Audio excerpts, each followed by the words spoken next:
¿Qué tal? ¿Cómo va? Muy bien, doctor. Qué alegría saludarlo. Igualmente, bueno, acá estamos con Javier Rivas, que es un neurocirujano muy conocido en España. Yo tuve la suerte de Márquez Rivas. estar en su servicio, en su momento que era el jefe de servicio del Hospital Virgen de Rocío, en el año Eso es. 2017, que me recibieron muy bien. Un servicio muy reconocido, con mucha casuística. Bueno, el doctor Márquez se dedica a lo que es la neurocirugía pediátrica, principalmente, y bueno, queríamos conversar un poco con él de su experiencia y que nos cuente un poco cómo va todo por allá también, tanto tiempo. Pues nada, muy bien. Muchas gracias por la invitación. Un placer. Y bueno, saludarte. Ya han pasado unos años, pero bueno, siguiendo tu trayectoria veo que los has aprovechado muy bien y charlar de lo que quieras, de lo que te interese y de lo que yo pueda ayudaros, claro. Bien, sí, pasaron varios años, yo un poco allá en el hospital fui a ver sobre todo el servicio, que es un servicio que siempre me interesó mucho. Mi jefe en su momento, el doctor Lambre, estuvo allí un tiempo y siempre me hablaba de ese servicio. Y bueno, allí también pude ver mucha cirugía de columna, eh, con el doctor Valencia, con Ariel Caden también, y con varios referentes. Y bueno, y en las charlas que fuimos haciendo, no tuve la oportunidad de poder conversar todavía con un neurocirujano pediátrico, así que es una buena oportunidad. Primero para contar un poco de de la subespecialidad, de qué se trata y cuáles son las patologías más frecuentes que abordan desde la neurocirugía pediátrica.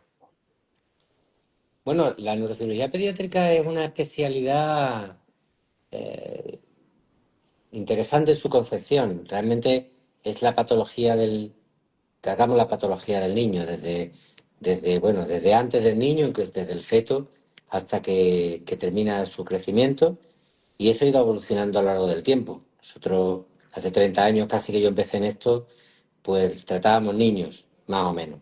Ahora tratamos desde fetos hasta casi adultos o adultos con patología congénita o patología pediátrica, ¿no? Y el interesante mundo de la patología del sobreviviente, ¿no? Pacientes que nos han sobrevivido a pesar de todo a los neurocirujanos infantiles, que progresan en su vida adulta y que tienen patología de los niños y que a veces es complejo que el neurocirujano de adulto que no tiene experiencia en estos casos les dé un abordaje multidisciplinar, y cada vez estamos operando niños más mayores, ¿no? Eso es una parte muy interesante, ¿no? Y luego también depende un poco de la formación. Yo cuando me incorporé al servicio de neurocirugía, la patología pediátrica, como en muchos sitios, era algo que no, era entre miedo y desconocimiento lo que tenía. Y yo pues venía del ambiente de la pediatría, había hecho un rotatorio extenso en pediatría en el Hospital La Paz y me había formado en cirugía infantil también aquí en un hospital de Sevilla. Y entonces lo enfoqué de otra manera. Yo cuando terminé la especialidad, bueno, ya antes de terminar la especialidad me dedicaba fundamentalmente a los niños y, y a todo lo que tenían los niños.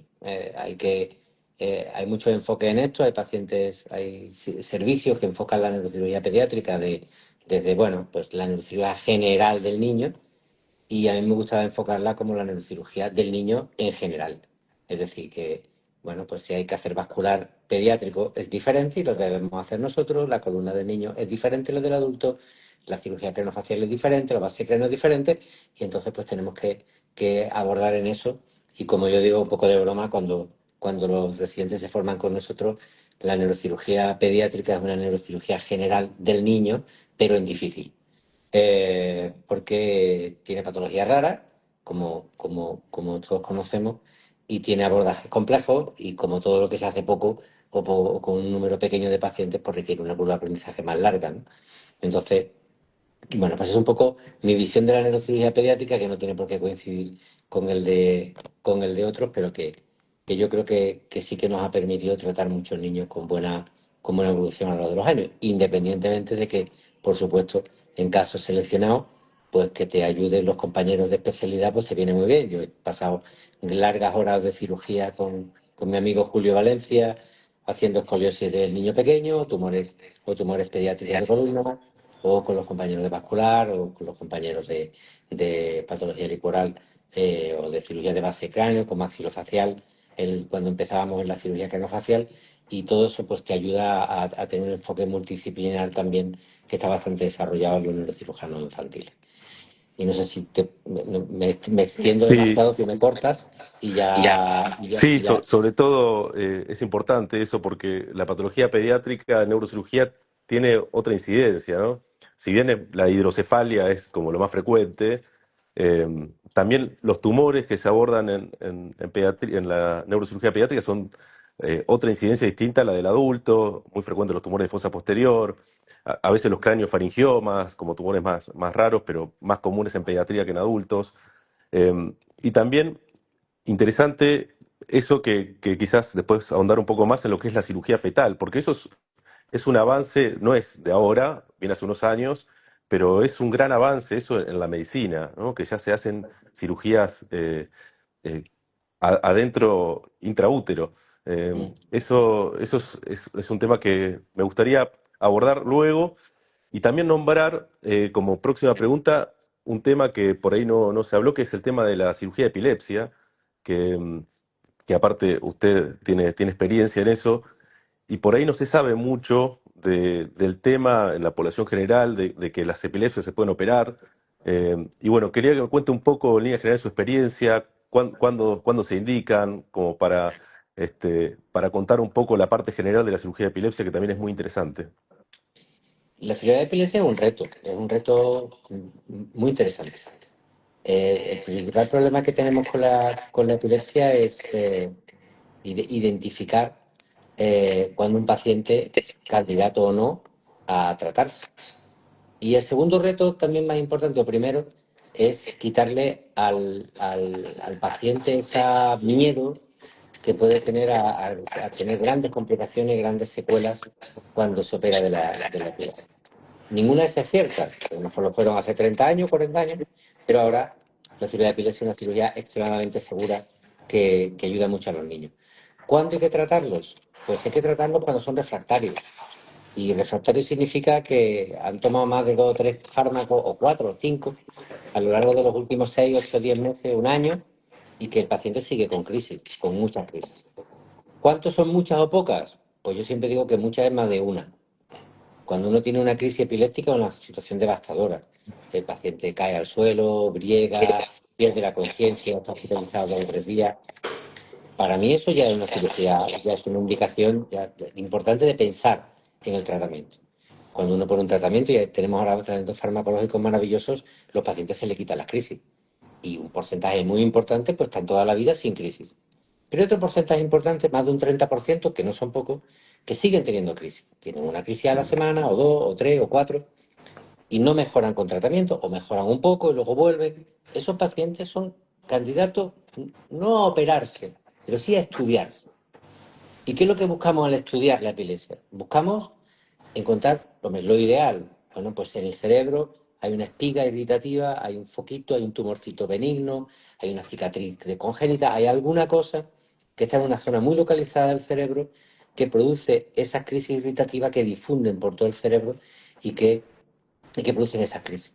Esa es la situación ideal de la que nos enamoramos los neurocirujanos que hacemos epilepsia, porque decimos, bueno, en la punta del lóbulo temporal derecho tenemos una cicatriz o tenemos una hipoplasia del hipocampo o algún tumorcito pequeño, pues vamos a ir ahí, vamos a quitar ese foco epiléptico, importante la cicatriz que hay alrededor, lo vamos a hacer con una cirugía muy conservadora y vamos a ver incluso en el propio campo quirúrgico que las crisis desaparecen. Esos pacientes tienen más de un 95% de posibilidades de curarse. Curarse significa no tomar medicación más en su vida y no volver a depender de pastillas para curarse. Pero bueno, no siempre tenemos esa suerte. A veces tenemos otra y tenemos pacientes que sabemos que el hemisferio izquierdo pues no está comunicado con el derecho, que sabemos que se comunican por una vía y que están todas las crisis en el hemisferio derecho, pero no en el izquierdo. Entonces podemos hacer técnicas desconectivas, podemos cortar algunas de las membranitas que comunican un hemisferio con otro para que las crisis, aunque estén en el hemisferio derecho, ya no comuniquen con el izquierdo o al revés, y eso haga que los niños pues no tengan, niños y adultos evidentemente, que ya no tengan esas crisis o por lo menos no tengan síntomas. Y finalmente, cuando no tenemos ninguna de esas opciones, también podemos ofrecer técnicas de modulación. se utilizan en el Parkinson y las conocemos mucho, o también en el dolor, que ponemos electrodos generadores para tratarlos. También en la epilepsia podemos poner electrodos, por ejemplo, en un nervio del cuello, que es el nervio vago, y conectarlo a una pila, y eso produce estímulo. Es una cirugía mínimamente invasiva, absolutamente segura. Yo llevo operado más de 200 casos que sin ninguna complicación, no han tenido ni siquiera una infección, imagínate, y que muchos de ellos restauraron su calidad de vida de forma prolongada.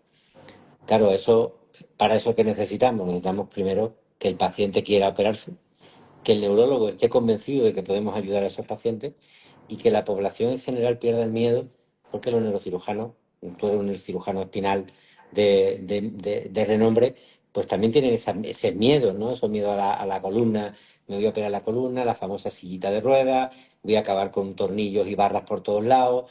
Y luego cuando tú le explicas las cosas, pues dices, no, mira, la mayor parte de los pacientes se pueden resolver con cosas muy poco invasivas, muy bien dirigidas y que restauren la calidad de vida. Y la epilepsia es así.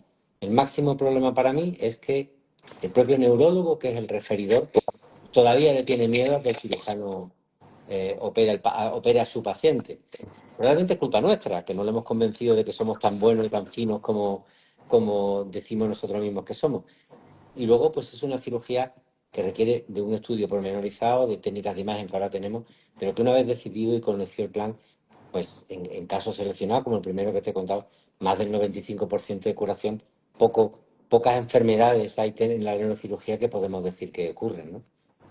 Sí, es verdad, la respuesta a la cirugía de epilepsia es muy buena. Nosotros tuvimos en mi hospital, en el cruce, una buena experiencia con cirugía de epilepsia con Eduardo Sebane, no sé si lo Sí, conoce, un sí, neurocirujano sí, muy conocido de Argentina.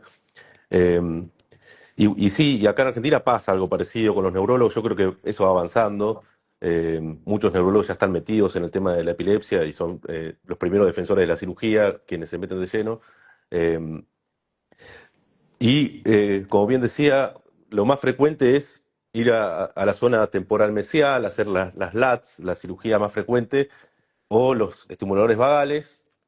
Pero también hay otro tipo de cirugía de epilepsia, como la desconexión interhemisférica, son menos frecuentes, pero también existen. Y algo muy importante que me parece que usted dijo, tiene que ver con la cirugía de tumores en pacientes que tienen epilepsia refractaria y tumores. Antes, por ahí se pensaba que sacando el tumor ya estaba, que muchas veces es así, pero el concepto de la cirugía de epilepsia aplicada a los tumores a veces no implica solamente sacar el tumor, a veces según el estudio del paciente, a veces hay que hacer alguna resección extra, sea una de la zona temporal mesial o lo que corresponde a cada paciente. Entonces, esos conceptos creo que son muy importantes para transmitir también a quizás residentes de neurocirugía que están formándose en el tema. Son cuestiones que ayudan mucho a la hora de mejorar los resultados no solamente en epilepsia, sino también en cirugía de tumores o malformaciones arteriovenosas y otras patologías. Y sí, lo de la epilepsia es muy interesante y también quería hablar un poco el tema que nombró de la cirugía fetal, la cirugía intraútero, que eso es algo que interesa mucho en general. Ya no es una novedad, pues ya lleva varios años. Eh, yo me acuerdo en el año 2016, creo que estuve en un congreso en Brasil donde hablaban de eso y sí, era algo relativamente nuevo para algunos. Hoy ya hace muchos años que se está haciendo. Pero quería que me cuente un poco de eso, si tuvo alguna experiencia también en ese tema en particular, eh, y un poco también concientizar y difundir un poco sobre de qué se trata la cirugía intraútero. Bueno, la cirugía intraútero es, como yo digo, como quizás los grandes avances en la colonización del universo, ¿no?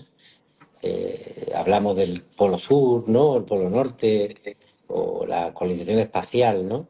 Pero yo cuando empecé a valorar el tema de la cirugía fetal, nosotros teníamos muchos niños con espina bífida cuando yo empecé en este tema, hace ya veintitantos años, ahora afortunadamente pues una tasa mucho menor. Nos planteamos llegar un poco más allá. Los niños, pues bueno, sí, nacían, los operábamos, no iba mal, pero bueno, y si los operamos antes, ¿qué tal, no? Y ahí es donde viene la última frontera, ¿no? Lo mismo que la frontera espacial, pues el útero materno es una de las pocas fronteras que quedan en la investigación y en la exploración humana. Y a mí me llamaba mucho la atención si éramos capaces de abordar este tema. Ya había algunas publicaciones, fundamentalmente el grupo de Vanderbilt, que había que había ya publicado algunas cosas, Harrington, que había hecho ya la primera cirugía, y de hecho hay una foto famosísima por internet, ¿no? Sacando la manita, el, el, el fetito y cogiéndosela al dedito al cirujano, que es de él. Y nosotros pues empezamos nuestro plan ya en el año 2006. Empezamos a darle vueltas al asunto, a ver cómo podíamos ponerlo en marcha. Y en el año 2009 fuimos cuando tratamos a nuestra paciente de Málaga, María, y desde entonces hemos tratado ya decenas de casos de cirugía fetal. La cirugía fetal es una cirugía realmente apasionante. Es una cirugía que requiere, ahí sí, un tratamiento multidisciplinar. Tenemos que estar coordinados con los anestesistas, con los ginecólogos obstetras que trabajan con nosotros, que preparan el campo quirúrgico. Luego se saca el útero, se abre y hay un momento como de paz, ¿no? De tranquilidad, donde tienes 30, 40, 50 minutos para hacer una reparación de una espina bífida y volver al nene a la barriguita de mami, ¿no? Eso es un momento, yo creo, para mí mágico dentro de la neurocirugía. No te lo puedo comparar con ningún otro, sobre todo porque primero has tenido un contacto íntimo con los padres, ellos te confían lo más importante, que es a ella misma y a su niño. Yo siempre digo que es uno de los actos de amor más importantes que tenemos, porque fíjate que para operar una cirugía fetal, la madre debe de someterse a dos cirugías, la primera para operar el feto y la segunda para sacarlo, que ella ya no necesita. Ella no necesita ninguna de las dos. Y es realmente impresionante que una mujer joven, que muchas veces son chicas jóvenes, eh, deciden ese tipo de sacrificio personal tan importante, sus riesgos, no tiene un riesgo enorme, ahora ya lo sabemos, pero no deja de ser una cesárea prolongada, tu feto, meterlo para adentro, otras 5 6 8 10 15 20 semanas hasta que el niño vuelva a nacer, una nueva cirugía para a veces mejorar un poquito la calidad de vida de sus hijos. Para mí es impresionante. Yo tengo una magnífica relación con la mayor parte de las mamás que he tenido oportunidad de operar. Me parecen mujeres impresionantes. Los papás también, pero bueno, los papás acompañan y en este caso sí que hay que decir que son esas guerreras las que le han dado o intentado darle a sus hijos el mayor, el mayor beneficio posible, y en algunos casos es muy importante. Hay pacientes que se libran de la paraplegia, que incluso contienen los esfínteres, que son niños completamente normales, con muy pocas secuelas, y eso cuando tú sabes que hace 25 o 30 años ese niño lo que le esperaba era una paraplegia casi con toda seguridad, depender de esfínteres, una hidrocefalia con una válvula, y lo cambias por un niño, no digo completamente normal, pero con muy pocas secuelas, pues se te da una satisfacción que te acompaña a lo largo de tu vida, ¿no? Y yo pues tengo esa suertecita de tener esos 20 chiquitines y sobre todo esas 20 mamás que, que vamos viendo crecer a su niño juntos y que nos da una gran satisfacción. Qué increíble pensar estar operando un útero. Parece ciencia ficción a veces, pero bueno, ocurre y ocurre hace bastante tiempo. Y no solamente se hace en neurocirugía, en otras especialidades también se hace. Y la verdad que es un gran avance de la medicina. Y también no solamente de los científicos, sino como decía usted, es un acto de esos que pocas veces se ve en la medicina, o cuando, por ejemplo, alguien le dona un riñón a un familiar, que a veces se somete a una cirugía estando sano y para ayudar a otro. Eso es. Es algo que me recuerda mucho a este tipo de situaciones, si bien obviamente el amor de una madre a un hijo es algo que tiene una explicación biológica también, pero es algo impresionante. Y, y bueno, hablando un poco de esto, de la relación con las madres, con el paciente pediátrico, una pregunta que quería hacerles: ¿qué aptitudes cree que tiene que tener un neurocirujano pediátrico eh, diferentes a la de un neurocirujano de adultos? O especiales. Bueno, es muy interesante esa pregunta. Hay varias cosas. Yo no creo que las actitudes sean obligatorias. Creo que cualquier persona, los médicos en general, todos los que nos hemos metido a esto, nadie se ha metido para ser millonario, ni para extorsionar a otra gente, ni para nada, sino para hacer el bien. Y yo creo que cualquier persona que tiene las actitudes de un médico, quitando que por supuesto hay gente de baja condición en cualquier lado, tiene capacidad para hacer neurocirugía infantil. Yo creo que hay cosas que sí te ayudan más, pienso yo, ¿no? Yo siempre digo que una de las virtudes del neurocirujano infantil es la paciencia. Nosotros tratamos niños que a veces tienen complicaciones que tardan meses en curarse, fístulas, problemas de desarrollo, tumores que tienen complicaciones, patología neurológica que tiene que ir mejorando poco a poco. Y nosotros somos el consuelo de esas familias. Muchas veces pues tenemos prisa por quitar un drenaje, tenemos prisa porque el paciente ha vuelto a tener un acúmulo o hay que reoperarlo y eso nos genera mucha tensión y yo creo que la paciencia es nuestra principal actitud. La siguiente es la de pensar en el futuro. Eso sí que creo que es muy diferente del neurocirujano de adulto, aunque poco a poco va cambiando, ¿no? Nosotros tratamos pacientes que van a vivir, espero, muchos años y nos van a sobrevivir. Van a sobrevivir a sus médicos durante muchos años.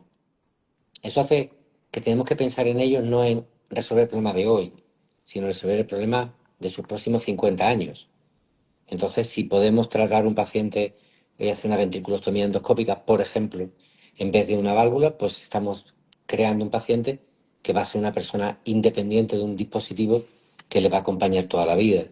Si vamos a hacer heridas por el cráneo, hay que procurar que esas heridas luego se puedan reconvertir en otras, no alteren problemas vasculares, porque muchos de estos críos van a tener mucha cirugía a lo largo de su vida.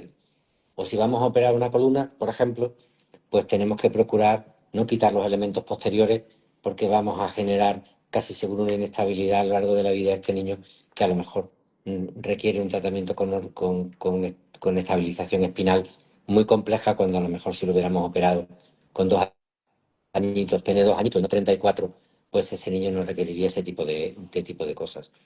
Y hay que pensar que cuando vamos a poner una válvula, pues vamos a ponerla a las presiones más altas para no generar hiperdrenajes que luego hagan que esos niños tengan otras enfermedades.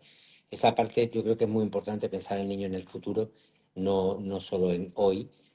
A diferencia de los neurocirujanos, tú operas un meningioma y tú piensas que esa es la única vez que lo vas a operar. Es verdad que algunos recaen, pero bueno, hoy resuelves, como sea, o vas a operar una columna, vas a poner otro tornillo y piensas que esto es el proceso de resolver y no estamos tan preocupados por el paciente dentro de 15 o 20 años, cosa que esto va a estar cambiando porque nuestros pacientes de 15 o 20 años, tú sabes que ya tienes un cirujano espinal maravilloso, yo sí hago patología espinal en la práctica privada, pues te vas encontrando pacientes que hace 25 años les dimos una solución que creímos definitiva, el paciente tenía 30, ahora tiene 55, sigue siendo un tío joven, tiene un carajal montado en la columna fantástico y uno piensa, dice, si yo esto hace 20 años lo hubiera hecho de otra manera, pues a lo mejor no tendría el paciente aquí, ¿no?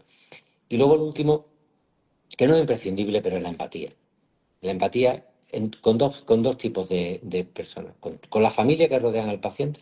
Muchas veces hay que soportar un estrés importante cuando nosotros le decimos a un crío que hace 5 horas estaba en un columpio, de pronto se cae, lo traen, tiene un tumor de fosa posterior, te acercas a la familia, le dices que su hijo pues va camino del quirófano, que le vas a poner un tubo en la cabeza, le vas a abrir luego por detrás, le vas a quitar un tumor, va a enfrentarse a secuelas probablemente durante un tiempecito, que si la cosa va a regular, le quedan 2 años de quimioterapia y radioterapia, muchas veces la gente se desploma.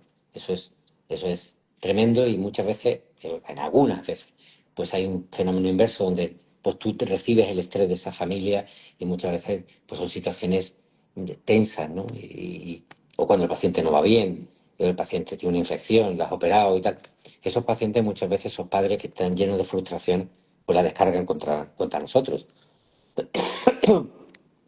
Yo siempre digo que nosotros somos los médicos de los niños y los psiquiatras de los padres. Es verdad que tenemos psicólogos, psiquiatras, cosas que cada vez tenemos más que ayudan a los críos, pero como su médico no hay nadie. Y con lo que tranquiliza a su médico no hay nadie. Y con el apoyo a su médico no hay nadie. Y eso creo que es una parte que debemos conservar.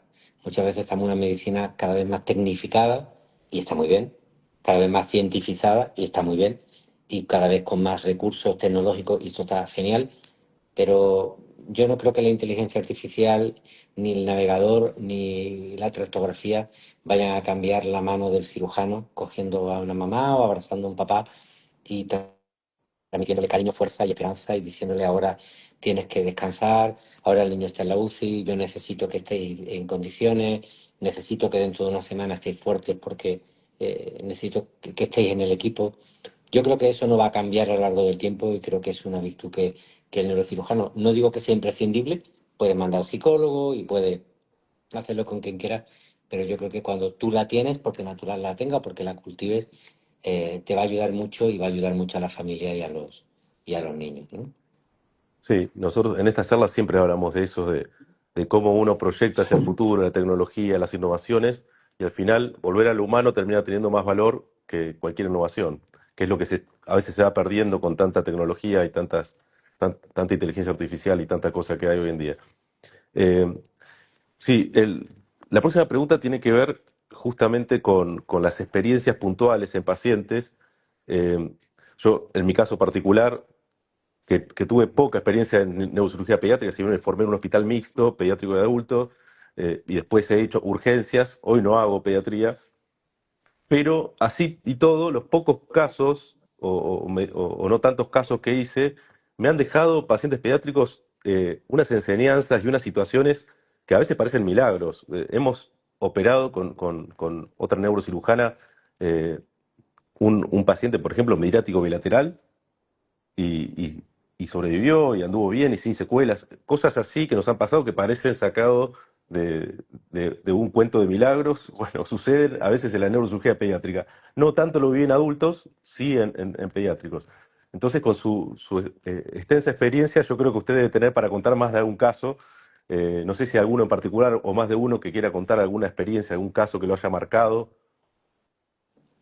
Bueno, yo que soy muy sensible y muy sentimental, entonces tengo montones de casos que me llegan al corazón, pero te puedo contar algunos de forma muy somera. Por ejemplo, recuerdo una chica porque la he tratado hace 15 días, que la traté de un cavernoma gigante de la protuberancia hace casi 20 años y de un linfangioma orbitario hace también 15 años, un cavernoma que no cabe, que era del tamaño de una naranja literal. Fue mi primer abordaje preximoideo suprainfratentorial al tronco y no dábamos nada por la chica, mi parética y con unas condiciones neurológicas muy severas. Y 20 años después la tengo aquí en la consulta porque tiene un dolor facial que no responde porque tiene el linfangioma, se operó y tal. Y ella me decía, dice, es que usted es mi héroe. Y después de 20 años, pues realmente lo que más le duele el ojillo, comparado con el cavernoma gigante, ese nunca ya lo vimos más, eso ya lo dimos por resuelto y nunca más tuvo una más mínima complicación, pero es un caso que me marcó mucho. O también tengo otra chavalita que vino a la consulta privada porque hacía 23 años le había operado de una canosinostosis y ella quería conocerme. Y evidentemente yo no la conocía a ella porque la operé con 4 o 5 mesecitos y ahora por una muchachita preciosa de 23. Pero eso te marca porque no te olvida. Y eso es una cosa muy importante. Pero es que fíjate, me marcan más, algunas veces me han marcado más los pacientes que ya no están con nosotros. Pacientes por los que hemos luchado durante a lo mejor años, con tumores, recaídas y hidrocefalias complejas, hemorragia del prematuro. Y esos padres siguen en contacto contigo y te felicitan el año y se creó un vínculo importante alrededor del tratamiento, no tanto al éxito, ¿no? Yo creo que eso a mí me ha marcado mucho, de pacientes que incluso cuando hemos fracasado en el sentido clínico de la palabra, no hemos conseguido que ese niño salga adelante, pero sí hemos mantenido una relación estrecha con la familia y ellos entendieron que hicimos todo lo que pudimos en ese momento y ha prevalecido esa sensación. Eso es difícil que te lo dé la neurocirugía del adulto porque no es lo mismo tener niños que padres, evidentemente a los padres los queremos más, los queremos mucho, pero cuando se van, bueno, pues el contacto que hemos tenido con el neurocirujano a lo mejor ha sido de unos meses o tal, pero el que tenemos con los niños a lo mejor es de 20 años, 25, y cuando esos niños se van y los padres se quedan y seguimos teniendo esa buena relación, pues eso también me ha marcado mucho. y tendría miles de casos, ¿eh? Pero el último, así para contarte, es una nenita de 7 añitos que, que apareció en la consulta con un tumor vulvar, con un hemangioma, con un cavernoma vulvar gigante, una situación de tetraparesia. Pues una chica que me ha dado muchas lecciones de vida, mi Elena, que sobrevivió al cavernoma. Le hicimos una traqueotomía. Yo hago muchas traqueotomías en pacientes que tienen tumores de tronco antes de salir al paciente para que el paciente esté despierto. Le quitamos la cranotomía, luego tuvo una hidrocefalia, le tratamos su hidrocefalia, su válvula, sus cosas. Y es una campeona, es mi ahijada, además, ahora, y tengo una íntima relación con su familia y es una persona que me motiva mucho porque con 6 añitos ya lecciones de pundonor y de capacidad y ser, como dice su padre, José, una máquina de combate y nos ha enseñado a todos la capacidad que tienen los niños de salir adelante y salir con bien. Elena no tiene ninguna secuela neurológica a pesar de la lesión que tenía y ahora espero que en un futuro pueda incluso quitarle la válvula a través de una ventriculostomía. Y bueno, así te podría contar, no sé, 500, 600, podemos hacer varios cientos de programas contándote anécdotas de estas, ¿no? Pero quizás estos que te cuento son los que más recuerdo y más me llegan. Sí, un poco siempre hablamos de cómo la cabeza del neurocirujano siempre tiende a recordar el paciente que por ahí no anduvo bien o su enfermedad avanzó más de lo que pudimos ayudarlo. Y ese paciente que por ahí le salvaste la vida, como la chica con el cavernoma de tronco que la viste 20 años después, uno casi se olvida de esos pacientes que son impresionantes, esos casos. Uno realmente trabajar en el tronco cerebral, que es la parte más delicada, y que salga un paciente sin secuelas, debería ser algo que recordar todos los días. Sin embargo, uno recuerda todo el tiempo el paciente que por ahí uno no alcanzó con lo que hizo. Eh, y bueno, un poco como pregunta final, para no robarle más tiempo, y agradeciendo mucho esta charla, el tema del futuro, un poco hablamos, la cirugía fetal, el tema, cómo la endoscopía, la tercera ventriculostomía también ayudó muchísimo como innovación en la neurocirugía pediátrica, la cirugía de epilepsia, los grandes avances que hubo en estudio y tratamiento de cirugía de epilepsia. Hay un montón de avances que hubo en neurocirugía pediátrica en particular, pero quería preguntarle a usted qué visión tiene del futuro, si cree que hay algún avance o algo que ya vino o que está por venir que pueda cambiar el paradigma de algún área de la neurocirugía pediátrica, o cuál es su mirada al respecto. Bueno, yo te voy a contestar primero a la pregunta que no me has hecho anterior, que es algo que lo creo que la sociedad no conoce de nosotros, de los neurocirujanos.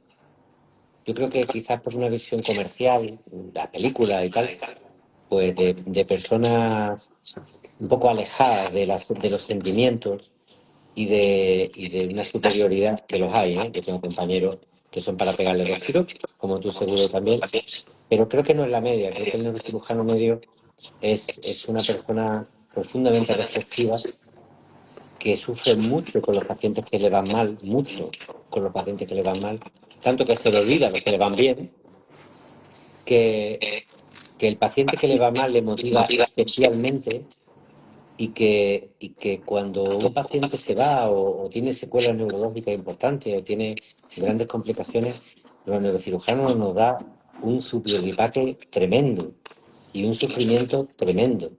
Y pasamos días y semanas dándole vueltas a qué podía haber hecho, qué gesto podía haber cambiado, qué decisión podía haber tomado para que ese resultado no fuera así.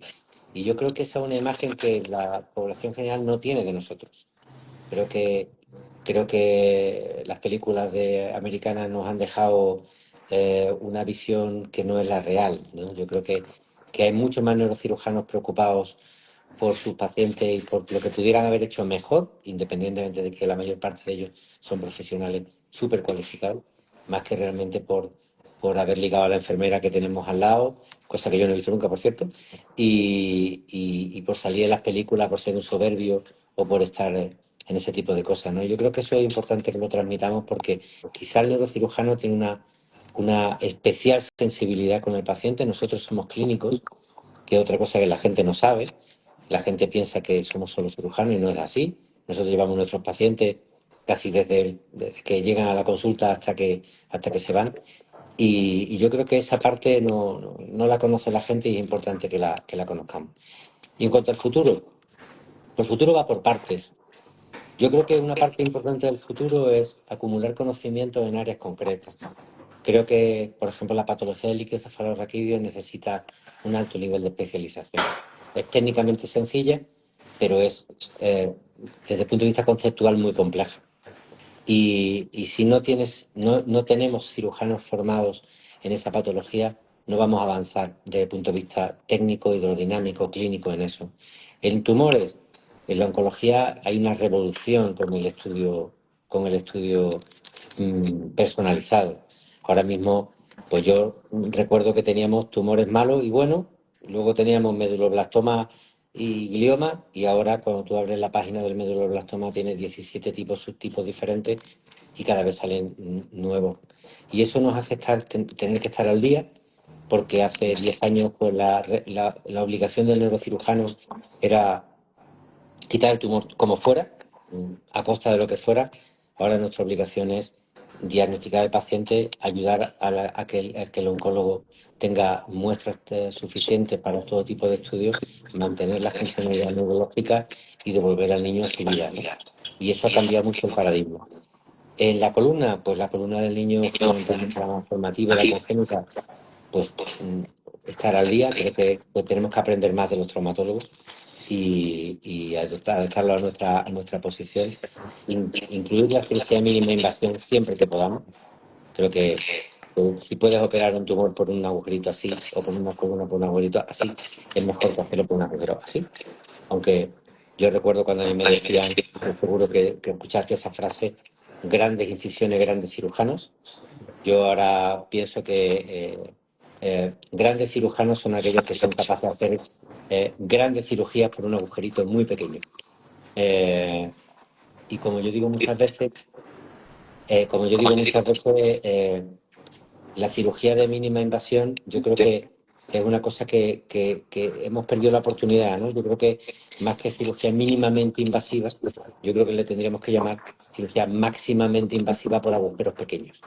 Y que es en realidad lo que hacemos cuando hace una ventriculostomía, estás haciendo un agujerito en el suelo del tercer ventrículo, delante de la protuberancia, alrededor del polígono de Willis y con el hipotálamo a los lados. Si eso no es muy invasivo, ya, eso sí, el agujerito es así pequeño y le hemos hecho un heredito de 2 centímetros, pero como invasivo, invasivo. Y lo último yo creo que es la integración del conocimiento. Creo que la inteligencia artificial nos ayuda mucho, pero creo que también nos va a ayudar más el tratamiento colaborativo.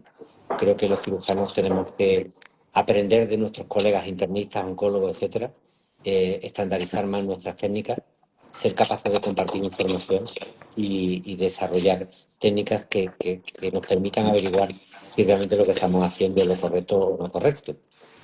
Y eso requiere más humildad, más compartir datos, más aprender y un poco estar más al servicio de los pacientes, ¿no? Y creo que eso no se me olvida nada. Sí, muy interesante esa visión. Y hay algo que usted dijo que no hemos hablado en otras charlas, que tiene que ver con compartir información, ¿no? Si bien hay muchas plataformas o páginas que están compartiendo información científica, como SSIU y esas páginas rusas son algunas, eh, yo veo también en el futuro ya no va a existir esa restricción para acceder a un artículo científico. No debería. Yo creo que el conocimiento científico debería ser público y accesible para todos, porque cada aporte científico es un aporte para la humanidad, no es de nadie, no hay dueños. Más allá que los investigadores tienen que cobrar sus derechos y todo lo que corresponde, porque también trabajaron en eso. Yo creo que esa visión de futuro yo la comparto y también creo que si bien está surgiendo algo en ese sentido, creo que va por ahí también. Así que bueno, muchas gracias por su tiempo. Estoy muy agradecido por esta charla y, y me ha dado muchas enseñanzas y espero que le pueda servir a alguien y pueda alguien le sume también compartir estos conocimientos. Pues nada, yo te agradezco de verdad la invitación. Me lo he pasado muy bien, recordando e intentando pensar y, por supuesto, teniendo la oportunidad de volverte a saludar después de estos años y que sigo tu carrera profesional. Creo que es excelente y que aparte de esta innovación y esta difusión, que también es importante, pues también como cirujano le ofreces grandes cosas a tus pacientes y yo te agradezco y te felicito por ello. Bueno, muchas gracias. Hasta luego y bueno, buenas noches allá en España y que Buenas tengan buen tardes en descanso. Argentina. Hasta Igualmente. luego. Hasta Chau, luego. chau. Adiós.